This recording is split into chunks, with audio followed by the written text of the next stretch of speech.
The killer loaded a bullet into the chamber. Then he threw a die. This time, the number was 1. It meant he would take out the target with a single shot. Immediately, killer aimed at Lupin. After calculating the wind speed, he pulled the trigger without hesitation. The bullet shot out like lightning. However, the expected scene of the target falling never happened. Clearly, the shot had missed. Instead, a bullet pierced the killer's own chest. He quickly turned his head to look behind him. The one who fired was none other than Jigen, who was supposed to be dead. Then Jigen fired another shot, hitting the killer's knee precisely. But how?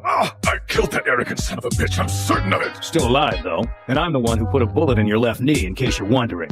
Before he could even process it, Lupin's voice suddenly came through the earpiece, and the killer realized he had been fooled. It turned out that when Jigen was first sniped, Lupin had already sensed something was off. That's why he suspected how the killer could have hit Jigen so precisely. While shooting into an empty street, Lupin noticed that the entire city was covered with countless cameras, so he deduced that the killer must have modified his own eyes, connecting his optic nerves to the surveillance feeds. That way, no matter where the target was hiding, he could see them. After uncovering the secret, Lupin quickly devised a brilliant plan. On the day Jigen was shot, he tampered with the city's surveillance signals, delaying what the killer saw by 0.5 seconds, so the bullet had never actually hit Jigen. It was all just an act. Realizing the truth, the killer knew he had completely lost. He dropped his weapon and asked Jigen to finish him off. But Jigen wouldn't kill an unarmed man. He only wanted to defeat his opponent fairly in a duel, and reclaim his dignity. The killer understood his intent, so he loaded his last bullet into the chamber. The moment the wind stopped, they both drew and fired at the same time. Jigen was ultimately 0.1 seconds slower. The bullet grazed past his cheek. Had he lost after all? But the next second, a huge hole exploded in the killer's right hand. Although the killer's bullet was extremely fast, it was no match for Jigen's heavy caliber ammunition. At the moment of impact, killer's bullet was deflected. In the end, Jigen emerged victorious. Because the killer had lost his right hand, his career as an assassin was over. In the evening breeze, the two reflected on this ironic city. It had wanted to reduce crime by filling the streets with cameras, but instead, those very cameras became a tool for killers.